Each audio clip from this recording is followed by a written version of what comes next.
son si sen càng sam đôi pini sen vi chính tung nang kari càng hòn bông nang phòn si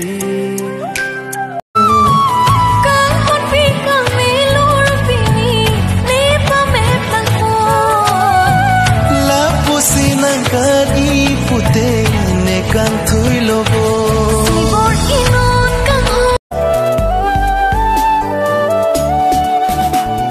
simbon nang long pen si beng dun ji ne simbon nang phan si fi ji ne simbon nang long pen si beng dun gotta take the time to cut them off I need killer west side killer yeah what I be better than I think so smile brighter than start good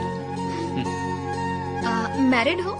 नहीं सिंगल हूँ। तो किसी से चक्कर? कुछ भी नहीं। तब तो सही है।